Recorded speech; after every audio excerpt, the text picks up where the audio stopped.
Welcome to Cheshire Corners. I'm Sebastian Coco, and I'll be your host as we trip through the looking glass.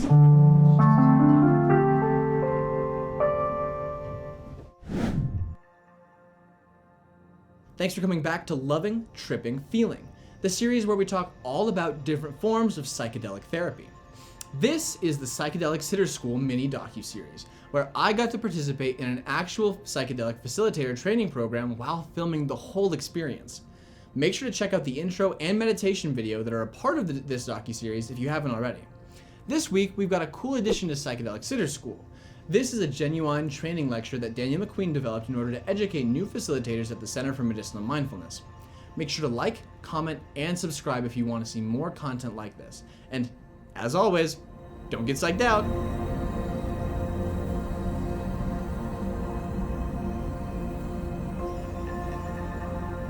We keep making the decision more and more to make the intensives as experiential as possible.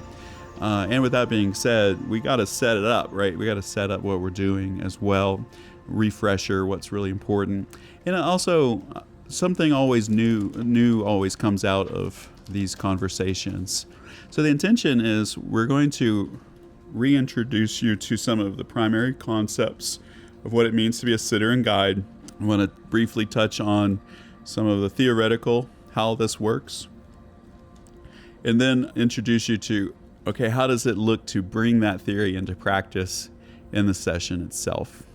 It's both simple and very complex, right? It's simple strategies, but when you are bringing in an individual human being into the session, all of us are so unique and have so much complexity that every single journey is different.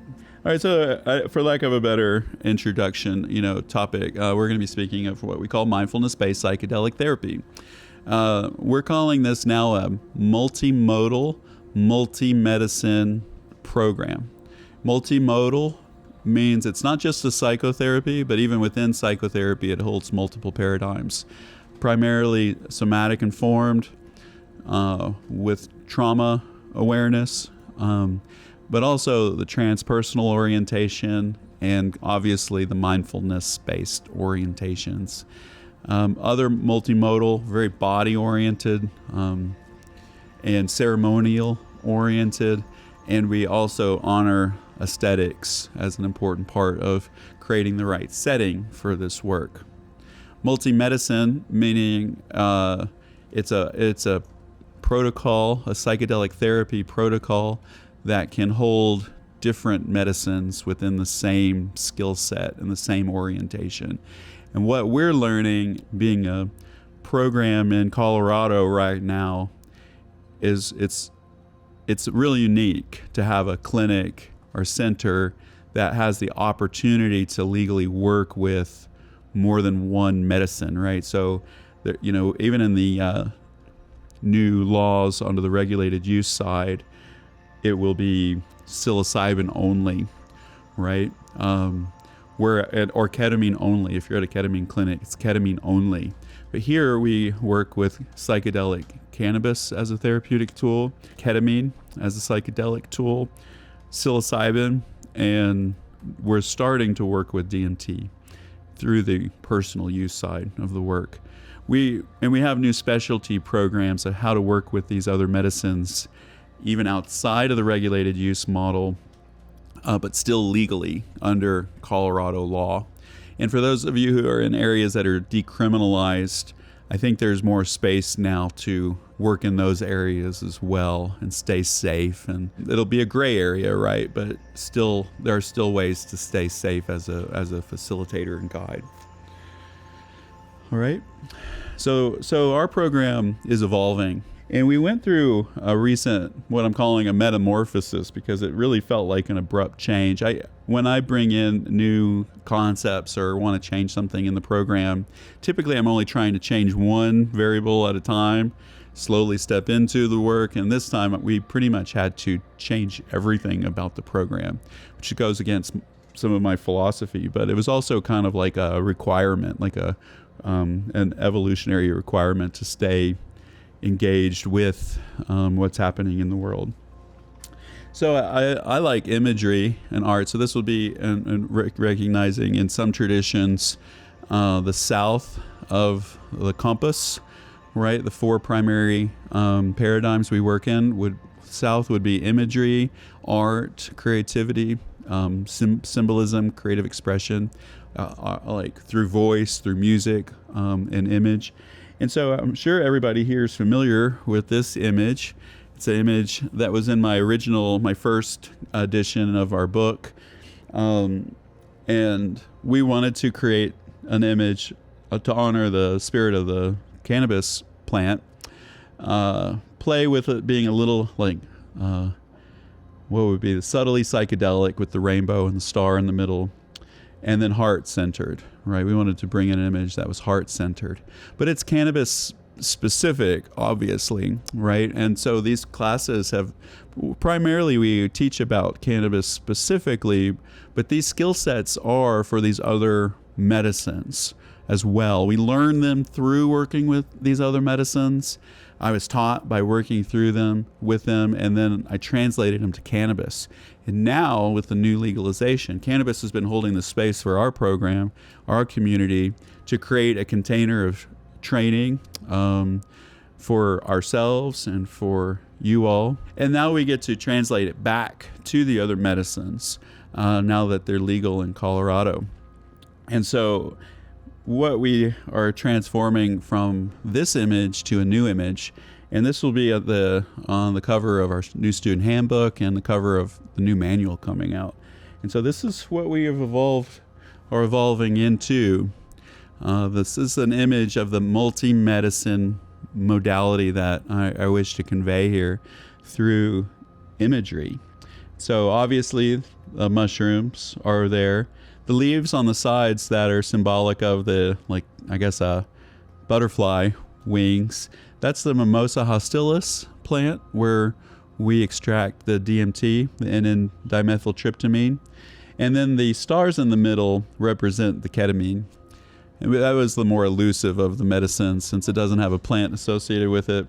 When I did one of my last journeys, Elise held space for me, and I was like, how do you draw the space between the stars?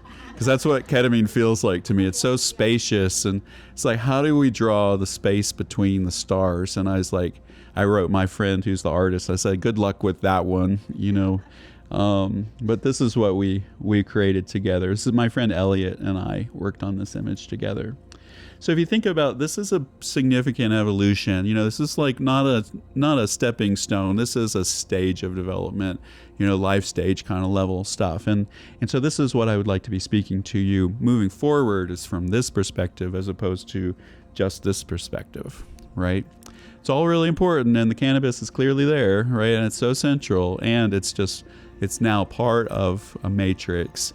It did its job as an ally in a spirit medicine to usher in these other plant medicines, and then also, be the gateway, right? Like we're transmuting the word gateway drug into it being a gateway medicine. It opened the door and let the other medicines in, because legalization of psilocybin in Colorado and other places, I'm pretty confident. I don't think it would have happened if cannabis hadn't happened first. There hadn't been that model, right? And this is occurring on a transpersonal level as well, So I wanted to just start with these images. We just got it made. The last version of this image was just complete. I got the final version of it yesterday. So I felt synchronistic to share with you all. We'll get some t-shirts and other things made of this as well. So let's talk a little bit about just a brief reminder of some of the things we've spoke to in our sitter level course. And remember, being a sitter, I'm actually coming to believe that the sitter concept of holding space and guiding with your presence alone is one of the most advanced practices we can do as guides, is to be able to support someone through just pure presence and contact. And that's what we taught in the last class, is how to do that. But just want to acknowledge that, The symptom will amplify before it releases, and sometimes that shows up in shaking and trembling. It's totally normal, part of the process and healing. You might see it here and you might experience it. You might feel like a vibration or frequency in the body, but you might be visible. People will shake so much it's visible. And then one of the most important concepts that we bring to this, and I recognize this, so think of this as a mantra that represents a whole paradigm of thought. And this is going to be the primary conversation we're going to have today. That is, awareness with acceptance is the healing. We pair awareness with acceptance, and that process itself is the healing. There's no requirement to understand. There's no requirement to rationally get what we're going through. It's just bringing awareness to whatever is occurring within the body, within the mind, within the heart and psyche, with a level of acceptance, emotional acceptance, cognitive acceptance, and physical relaxation. That is the healing. And there's a huge theory behind that. Wonderful mantra, though, and easy to explain to clients, right, to help prepare them for the big waves that they're going to experience. And we do that through something called the 5 awareness practice, and the 5 awareness, bringing awareness to the 5 ways of perceiving in these spaces. We have an energetic sensation, right, described as energy moving through our bodies or connecting with our chakras or meridians, whatever that means for you, light body. There's physical sensations that occur. I notice a tension in my heart. I notice some pain in my back. Oh, that's where I store all my stuff. So unpacking an area of physical tension can be really powerful. Acknowledging and accepting what we're feeling, emotionally speaking. Sometimes we turn away from big emotions that are hard. So part of the healing is turning back towards them so that they can move through us and clear. Then the thought processes, right, that are occurring. And we talk in meditation, we talk a lot about witnessing your thoughts, right? Not identifying with your thoughts. We all have these running scripts in our heads, and belief systems that may or might not be very conscious. And then there's this imaginal realm. Some of us have a strong visual capacity to see things in these spaces, either through our imagination or through the effects of the medicine itself, right? And so part of the practice of being a guide is supporting our clients in this practice of bringing greater awareness to whatever is arising and feeling resourced in our own bodies, self-regulating our own nervous system so that we're there for our clients. And in doing so, we support our clients in regulating their nervous system, right? And this is we start talking about the mirroring effect through the mirror neurons. I think there's an energetic exchange that occurs, and we play, I don't know, I forget where I learned this idea. It's probably a somatic trauma class or something, but strongest nervous system in the room wins. If somebody's going through a challenging process and you're regulated, they can stay with it. But if it triggers you in a way that you can't keep your seat, it might escalate in ways that are no longer healthy or safe or healing. Right? And so for us, we want to practice a capacity to hold bigger and bigger experiences, develop a sense of energetic, psychological resiliency so that no matter what arises in the space with our client, we can be there for them. Part of how we do that is a concept we spoke to in the last class called 75-25, which means most of our awareness is on our own inner experience while we keep a soft gaze and a soft presence with our client. 25% awareness on our client is actually more than enough, right? If we were fully engaged with our clients, it might feel a little overbearing to our client. But us doing our own work and not waiting or compartmentalizing the experience or what we're going through in our own lives, allowing ourselves to be present in our own transformational process. One, it keeps us neurologically regulated, and that gets transferred to our client. We're like energetics and nervous system scaffolding to our client. But two, giving ourselves permission to move through our own transformational process gives permission to our clients that they can do it as well. if we compartmentalize in these experiences, all we're doing is inviting our clients to also compartmentalize and not turn towards whatever it is they're moving through. So there's this underlying principle that Stan Grof really cultivated and spoke to, LSD researcher in the 50s, like part of our lineage as psychedelic practitioners. He called it the holotropic principle, and that if we just get out of the way and if we help remove the obstacles to our healing and transformational process, there's just an underlying mechanism where we turn towards healing, self-actualization, who we truly are, fully and completely, without any effort. It's just what happens. Just as a leaf turns towards the sun, there's a mechanism in our system that's both in our genetics, right? In our physical bodies. If we get a cut, it will heal. We don't have to think about how to heal it. It will heal. But that is a symbol of a process that can also include emotional healing, and spiritual transformation, self-actualization, right? It's not just healing, it's about stepping into who we are. It's like becoming, right? And so most of the work we do as a guide is just supporting someone in removing the obstacles to a process that is unfolding naturally. That unfolding naturally occurs by combining our psyche, our own inner experience, with a therapeutic medicine, with a psychedelic medicine that elicits that state. All right? And so as a guide, the last thing I'll just say here is like, it's not a passive process, and it's not something that's like, okay, I got this, I've done it 10 times, now I can do it, right? Every single journey is different. And the other thing I'll name, and I know Kristen can attest to this too, is that what our clients bring often mirrors significant things in our own lives that require us to do our own work.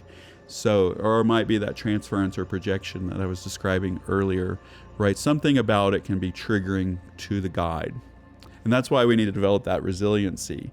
Or the story is just a little too close to home, right? And I've had it mirrored back to me so specifically that the names of the people are the same, right? You know, there's something different in these spaces that it transcends a causal understanding, you know? And so we are, as a guide and a sitter, we're giving this beautiful opportunity to do our own work again and again and again in the service of another, right? How often do we get the chance to sit with ourselves for hours in a day and it actually receive resources, receive support from the universe in doing so, right? By being a professional guide, meaning I'm getting paid to help this person heal or wake up, but in the same moment, as just a side effect of this practice, I am required to look at myself to help heal, you know, turn towards the things that I need to turn towards so I can self-actualize as a human being, right? So what a beautiful opportunity. So these are some of the initial concepts that we spoke to. And if I were to say, well, underlying all of this is this statement, awareness with acceptance is the healing. And I'm going to show you the neurological theory around that. Think of the term, a guide, right? We're here to support someone moving through an inner territory. We might not know their specific inner territory, but as a guide, we should have the capacity to know what to do in certain circumstances, encounters within this territory, right? And offer what we call interventions, suggestions that support our clients in moving through this inner territory that is opened up to them through this holotropic psychedelic experience. And that we're not just wandering through this space, is that we have a specific intention. And think of that, or our client has a specific intention. You think of that as like your compass. It's like not sure which direction to go in, right? The path is unclear, or we need to create a path to arrive. Oftentimes when we turn towards just the idea of our intention, it will open up something for us to explore further. And we do this through what we call imagining with. Our client might be describing something. When my clients are describing their inner process, it's almost as if I'm in that space with them. I'm not experiencing it as if they were experiencing it, but I'm feeling it in my body. I'm feeling what it would be like in my body to be in a process that they're describing. And as they're describing their inner territory, I'm like seeing it in my mind's eye. And from that space, I am able to perceive where there might be holes in my perception. And through exploring the holes of my perception, I might ask a question around that area. And what am I doing? I'm bringing greater awareness to their inner process, right? Awareness with acceptance is the healing. So I'm bringing greater awareness to the areas that I'm not clear on. And then I'm inviting my client to relax around it, to accept it, to be with it, to not resist the experience, whatever it is they're going through. So I'm using my imagination to support my interventions with my client. And then I hold this capacity of I'm still in my own space more than their space. The concept of 75-25 that we speak to. I'm immersed in my own inner experience while simultaneously having a soft holding and awareness of my clients, so that I can give them some space to let that unfold the way they need it to unfold, as opposed to me putting an agenda onto it, right? And then the other idea, the healer archetype is, okay, we're wandering through this inner terrain and an intervention is required. There's a moment of stuckness, a moment of turbulence, a moment of nervous system activation, fight or flight, like your nervous system kicks in and somebody gets startled or not quite sure what to do with the inner experience. Being a guide means having the capacity to offer something that they can try on to support them in that process, right? It's not saying taking control of the process and guiding them through it necessarily, but it's offering directive interventions. And one of the primary ones, again, there's other information in the webinars, clearing dross, what we call circuit boarding, helping remove blockages in the system, helping people receive goodness. Some people are so shut down, like they're totally cool feeling anxiety, but joy, no way, man, that scares the shit out of me, So like learning how to cultivate feelings in the body. There's a lot of interventions that we can do, and I hope through the demos, when they emerge, we'll speak to them, right? But a lot of it is what we call the 5 awareness practice. What I developed and reframed, I guess, would be a word I would use to describe these practices. And it's so simple, but because it's so simple, sometimes we make it overly complicated. Or it's like, surely that's not enough to help this person, right? And so we look for other interventions and such. And again, most of my last 10 years have been stripping out a lot of the interventions that I was taught through psychotherapy, and other practices, and just creating a container, interventions when necessary, suggestions when necessary, and mostly supporting a client to allow them to turn towards what's naturally unfolding and accepting it, right? It's a real simple practice. And again, it's backed up by theory, good theory. So this practice of turning towards things creates internal resiliency. And we lend also our inner resiliency. It's like, again, we're scaffolding of our client's experience, and we support them going through a process that might be not possible for them to go through on their own until they get it, until they understand that they can do it. And so what we do as guides is we support these clients. Say, like again, one of our sayings is, a symptom is something halfway out, right? It goes from an unconscious space that's not really causing clear, direct struggles, but that energy in the body gets built up, right, and causes harm, but it's unconscious. So a symptom is something halfway out means that unconscious thing is now present. Oh, I didn't want to know that was there, or I really don't want to look at that. So it will amplify a symptom, intensify a symptom, and then it will discharge whatever that energy was. And that's what the mechanism of it is, leaving the body. And so as a guide, because we're constantly self-regulating our own nervous system, we're teaching our client how to do that and stay with more difficult material, bigger emotional experiences, credible realizations of their personal power. That can be just as scary to look at as a real trauma, right? Something that was really extremely difficult in life, right? That can be as nervous system dysregulating as looking at something hard. And so we support our clients by teaching them how to surf these waves and surf the waves with them through our own nervous system. I'll call on you. Does that make sense? So in healer mode, when we're stepping in to offer support, what are some examples of using the 5 awareness practice? Is it sort of like tracking the charge and then using the intuition to invite the awareness there, and then using the fire and the water principle? Yeah, so that would be a particular intervention of clearing, what we call clearing dross, the fire and the water element, bringing awareness and letting, so that's even awareness with acceptance is in the elements of fire and water, right? So I'm going to teach you strategies of how to do that using the 5 awareness practice. So that'll be part of our conversation. So it doesn't really matter what you bring awareness to. It is helpful to follow what we call the charge, right? Because it makes it more relevant to a person, and it's showing real contact.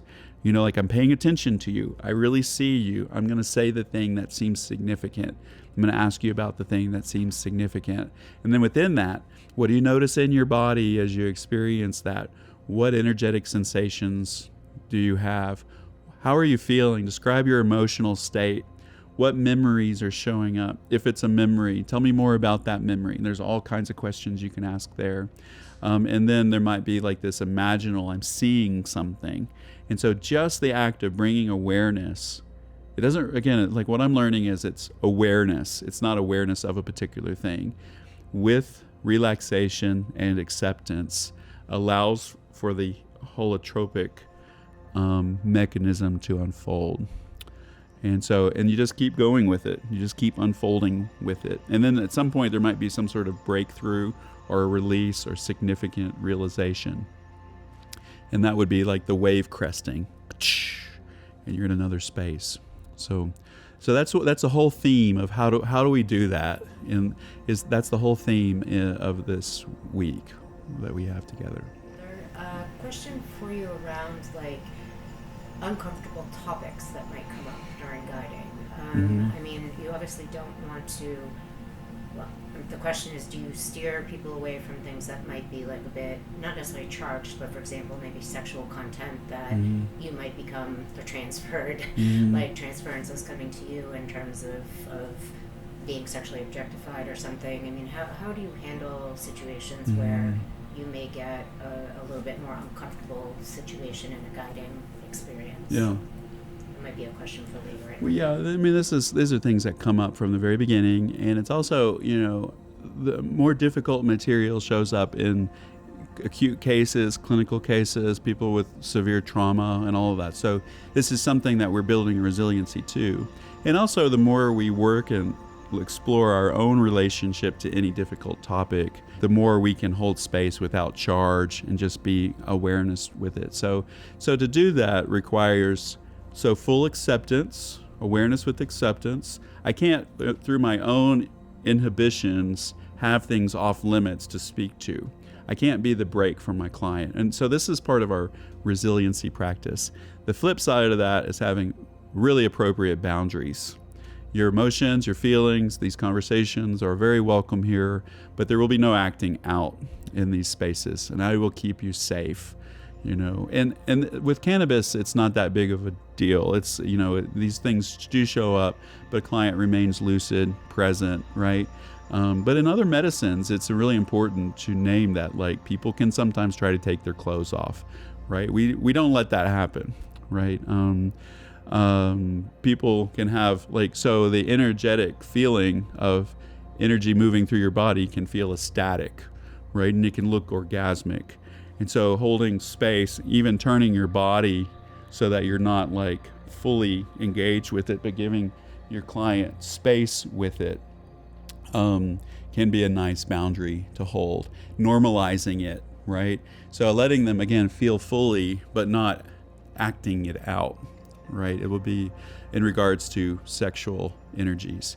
But there's a ton of topics, like, and some of these topics that are difficult are going to be use specific, right? They're going to be our hang-ups or whatever word we want to use. But there's going to be a ton of topics that would be considered not PC, right? Or and that there's also no trigger warning in these spaces. Sometimes they'll just come up without any warning whatsoever, right? And so this is where the resiliency comes in, and doing your own energetic practice, your own personal work, so you can face these things with your client. Say something to you, they call you a name. It was more with psilocybin, it seems, than cannabis, but people will cuss at us and all kinds of stuff because they're facing something that's hard to look at, and so not taking anything personally. If they tell you you're the best thing on the planet or you're the worst thing in the world, you just hold both with that equilibrium of, okay, received, and tell me more about that. Why do you think I'm the best thing on the planet? I don't want to put on a pedestal, right? And with that being said, as a guide, you also have to receive the gratitude fully and completely that you really are part of something that is life transforming for your client. So don't resist letting things in that your clients wish to share with you that are like real appreciation, real gratitude. And then don't let it get to your head, right? No gurus here, right? Just humans helping humans wake up. Can I add something? Yeah, please. Yeah. The other thing that comes up with this for me is this whole piece of figuring out and staying within your scope, which can change and grow and evolve over time. But in that important, those like prep, someone comes and wants to work with you, and you have them fill out the psychedelic safety questionnaire. You get sort of a sense of a feel, intuitively and intellectually. And if it doesn't feel like you're not, you don't feel like the right fit, then that's great. You can say no, and it leaves room for somebody else. So some of that can be evaluated before, and then there's always the and we never know, right? What's unconscious is unconscious. And I also think kind of to that, it's really interesting, that question in a way more generally of do we avoid the charge? Because it's the opposite. It's actually the opposite. And that's kind of the gift of this work, in that there's some other therapeutic modalities which can have a really important place, which are about symptom management and functioning over or with. And what I like to tell people is that this space is about amplification and expression of the thing. So it's sort of, Daniel always says, it's we don't put the brake, we wait for them to put the brake on it. Yeah, just because you're uncomfortable doesn't mean it's not okay, right? One other tool that is helpful here, I think, is that whole energetic wedge that you've shared about, which is when you do, as we kind of said at the beginning here, being a projection screen for clients in a way is helpful. Because it's I remind you of, or I'm a minister, right? So I get a bunch of projections with that, but that can help people work through some of that stuff. But how I can work to not receive it is sort of, you can imagine, or a felt sense or an image, depending upon how you're shaped, a literal a wedge. So all this energy is coming at you, and you can kind of imagine putting a wedge there. Learn this from Daniel, and kind of, can divert, or imagine it going back into the altar or back into the earth as a way to sort of, in a way, I'm just a tool, right? Mm-hmm. Thank you. Yeah, I let things move through my arms, and I go imagine them going out my elbows and right into the earth. I don't receive it fully in my being because I don't need to. It can be a lot, right, to hold, and especially as you're starting out, right? Because what happens, when you let the energy in and move through you, it's going to activate your own process. So you just want to take your time and have resourcing tools to engage that in a way that feels safe for you as well. But there's a lot of tools you can use, energetically speaking. Sky, you had a question? I can't read the chat, so will you read it for us? Yeah, sure. So it says, this is from Kenya. In one of the videos, Daniel, you spoke to the terrain being more important than the content.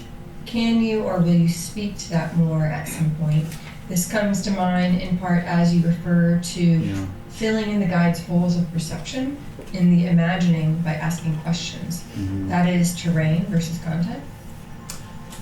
Well, it's all content, and there's 3 different types of content, which is what we're speaking to in these next slides here. So maybe let's just jump right into that space.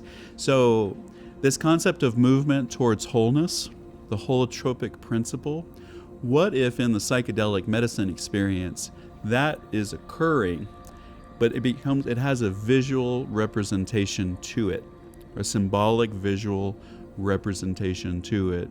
So if you can imagine experiencing the holotropic principle might be a synesthesia, a union of 2 ways of perceiving. One would be the visual, like inner visual, like I'm seeing something occurring, but then the actual felt sense of movement. I'm moving through this terrain. I'm moving through this experience. It's like visual, like people talk about it all the time. I'm flying through wormholes. I'm going in and out of different memories, thinking of all of this as a terrain. So the content of each experience and the memories themselves are an important part of it, and we cultivate awareness around it, but we're cultivating it to cultivate that movement through. And the movement through this inner terrain or this inner felt sense is a representation, what it feels like to have the holotropic principle unfold. And so and sometimes, man, I've been with clients and we're moving and the image is, I'm in a swamp right now, and every step I take, I have to pull my leg out of this gunk and take 1 step forward. And then the next one, and then the next one. We're just trudging along, and that's what the movement looks like. And that's great. We're getting out of, think of energetics of that. We're getting out of a space of depression, right? And the inability to move forward. What if, it's just psychically speaking, we can move out of terrain? And what if that is symbolically the healing of a depression? Is I'm spiritually, energetically pulling myself out of a particular setting of depression symbolized by muddy terrain that's hard to move through. As a guide, I might, I'm visualizing myself. Maybe I'm, you see like Legolas in the movies, he's just prancing around on the snow. Why not visualize that as a guide? I don't have to be in that mud, but I can be right there with it, or I can visualize floating above it. Or hey, how about I help pull you out of that? Or hey, let's call in a ship that can support movement in this space. Calling in a resource, magic carpet. Let's just take a break, and breathe. So there's a lot you can do in that space. So it's more about supporting the movement through the train than the actual train itself. But the content is important. We don't want to minimize that. But what I have found is that sometimes it's not as important as just the unfolding that occurs. Okay? So real quick, so here are the primary metaphors we speak to in the webinars. There's this idea of the body as a vessel, a crucible or a ship. The experience itself is happening within me. My heart chakra open. I feel a pain in my hip. I'm having memories. It's clearly happening within me. Then there's this idea of terrain. And this is what I was talking about, this movement towards wholeness. I am part, or my image is part of something bigger. I am happening within it, right? And that's what we call the terrain. And then within that terrain, what we have are called entity encounters. This will be parts work, aspects of self show up within this terrain that we engage. Sometimes it feels other than us. So we speak to ancestors, allies, but also there can be intrusive energies that can feel other than us. And then sometimes there's just these energetic storms, right? It doesn't happen within a void. These experiences happen within an ecosystem. And we're not only engaged in an internal ecosystem, but the world affects us, right? Like what's happening in the world obviously affects us. And sometimes there's these synchronistic events that occur that are hard to ignore. Oftentimes right before a big event, there will be a flurry of inquiries in the program and just a lot of unusual things to engage before we step into the work. So we have to move through these storms and such. And so when you're doing this awareness practice with your clients, you kind of think, okay, is this a crucible? Is this happening within them? They're describing their solar plexus, right? Or are they in a terrain? They're describing a scene that they're a part of. And are there any presences within this that feel other than just the client here? It's more than terrain. It's an embodiment of some active aspect. All right, and then I just want to point to the two primary paradigms that we speak to are like just it's a polarity, positive or negative. Like, and the word negative has unnecessary connotations to it. So you say positive or difficult, healing or cultivating, clearing, cultivating, healing or awakening. So past and future, healing the past, stepping into our future. There's just one primary polarity within these terrains, the crucible and the storms and such, that kind of give you an idea where you are in the process. But the fun part about this is the primary intervention is the same. Awareness with acceptance is the healing. And like I said, sometimes turning towards self-actualization can be just as hard as turning towards extremely difficult memories. And we don't realize how big we are until we see it. And then that can scare the shit out of us, right? And so that's what we want, right? We want people to face who they truly are. And this goes into innate goodness and Buddhist philosophies. Who we truly are by our nature is beautiful, perfect, positive, right? It's just in the dross, the difficult things are things that we clear to step into who we are. Any questions about that? I have a few more slides here. I think the reason I have this slide here is that I want to point out is this is the full protocol of a psychedelic series, particularly with psychedelic cannabis specifically. This is the protocol, but it's mirrored with ketamine, and we're also realizing that recommending 2 psilocybin journeys is way better than offering 1. So it's really embedded in with all of the medicines. It's a 2-session protocol. And this is in your sheets and other things too, so you don't have to have this. We can talk about rates and all of that maybe Sunday. But the first day is often clearing, and then the second day is cultivating. And so if you can imagine somebody, and sometimes the first session is the hardest. And so you want to prepare your clients as best you can and support them in doing 2 sessions as a full protocol. It's easier said than done when you're getting started and you're recruiting your friends and family, right? But as a paid practice, this is our protocol, and it's really lovely. So if you can imagine somebody going through a really difficult experience the first time and you're not setting it up correctly to prepare and expect a second one, they'd be like, why the hell would I do that again, right? And most of the resolution occurs on the second day. And so it would be a loss if they missed it. And it got to the point where with our practice, we just chose to no longer do one-off sessions. This was such a significant phenomenon. It just put people in a space that felt incomplete.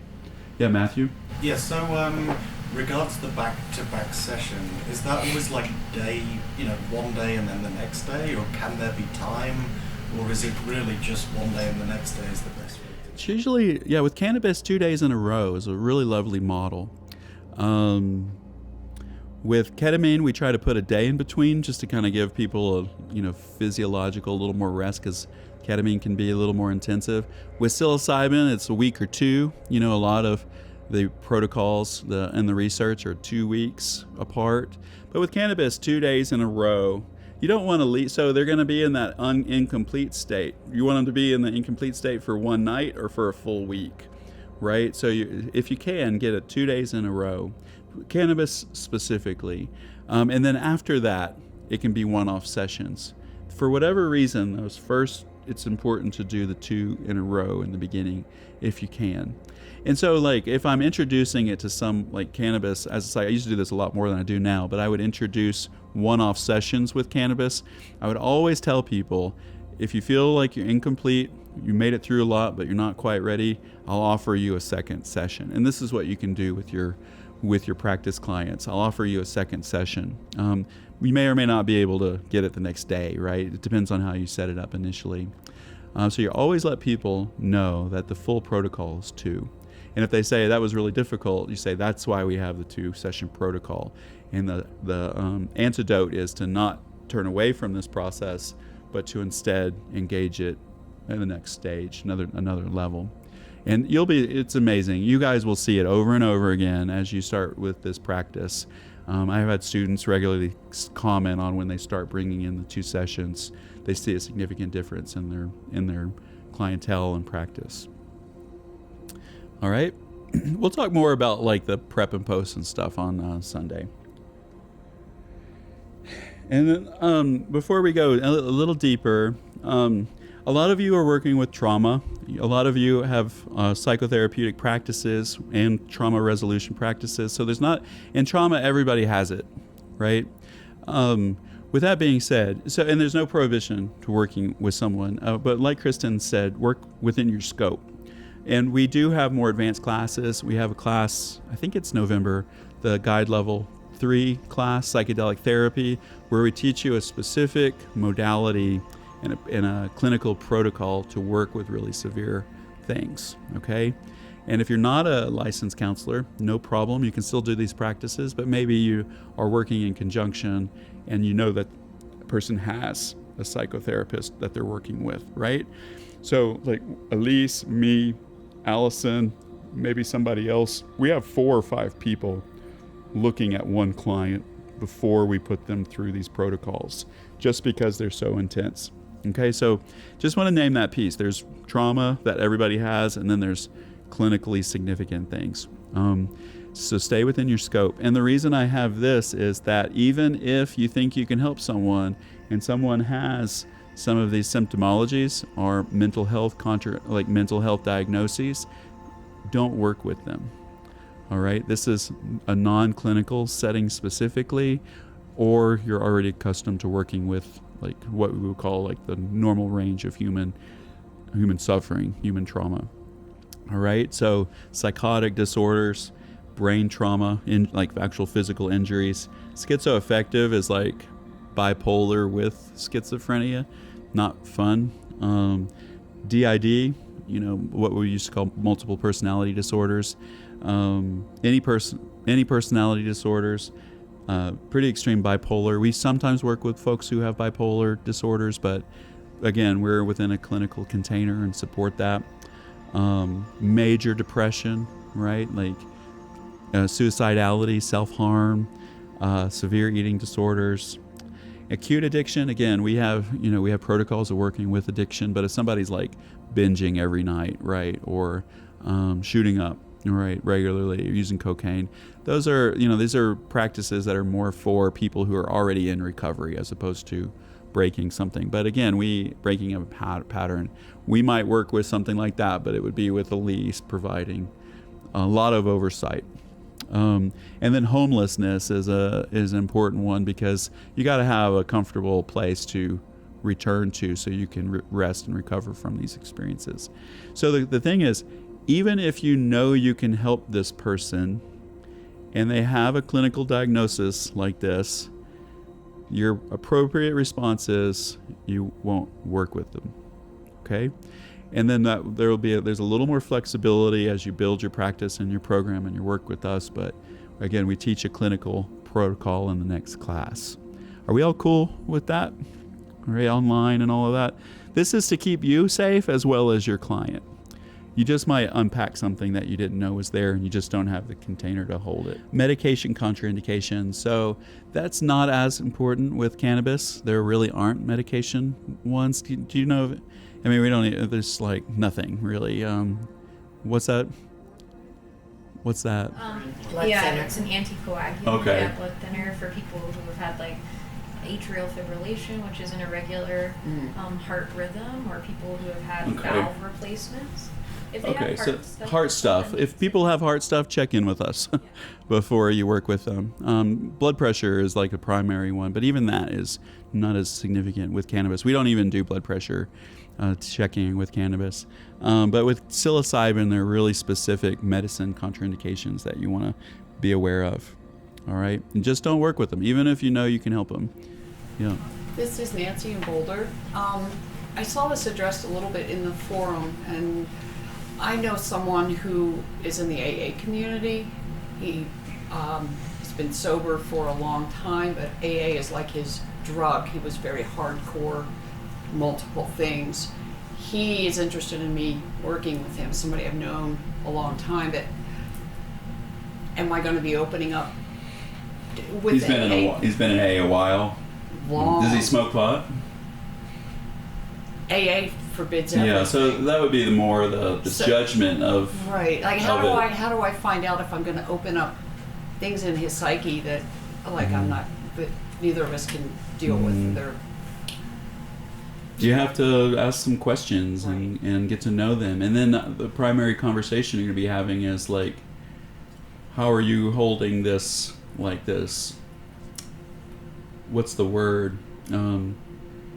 This isn't right. And from that orientation, it's not okay to use a drug if you're in AA, right? And so you got to unpack that with them before you even offer session. You got to... There's a great resource, a group called Psychedelics in Recovery. Thank you. And it's people who are in recovery who are also kind of finding a new story. Oh, beautiful. Thank you. But I would also, intuitively, I would also say, after you have those conversations and you still feel a sense of fear, maybe, then I would say probably not the right time, Right. probably not you, probably somebody else, right? To just trust that as well. Because there are people who you won't feel that with. Right. Who are in recovery. So with recovery, again, we work with addiction, but in recovery, I would say at least 6 months to a year out, right, before offering medicines like this. And it's okay to be a no, even if you're not right about it. Just give yourself so much permission to be a no. I can't stress that enough. And then the third thing is, we're not all here to help heal everybody on the planet. And your client that you're not really feeling good about might be a perfect client for someone else. So you can refer them to the clinic, and it's like a kind of like a higher level of standard of care, clinical care.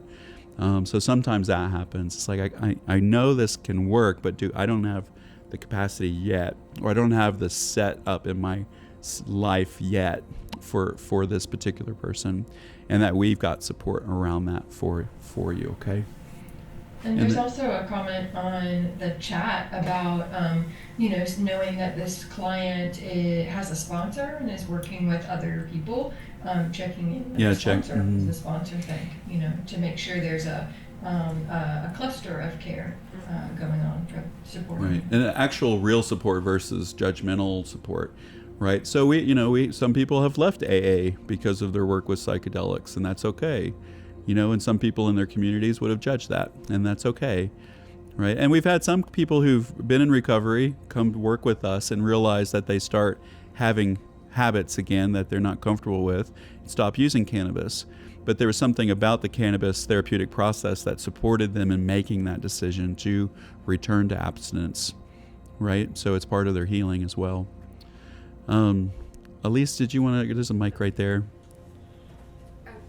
And then I'd like to move on from I this. was just going to say really quickly that I know of one client in particular in a sort of a similar situation, and they were able to talk to their sponsor and talk about how in this specific container we're using these medicines therapeutically for healing ceremonially, and that there was a way for that to be accepted within the AA framework because of the intentionality and the religious why, nature of it. and like the why behind it. Wasn't like you were going out to get high, like you're using it in a very therapeutic manner. So in that situation they talked with their sponsor and it was okay and everybody was on board. And I don't know if that's an individualized situation, but just, that's how it went with that particular person.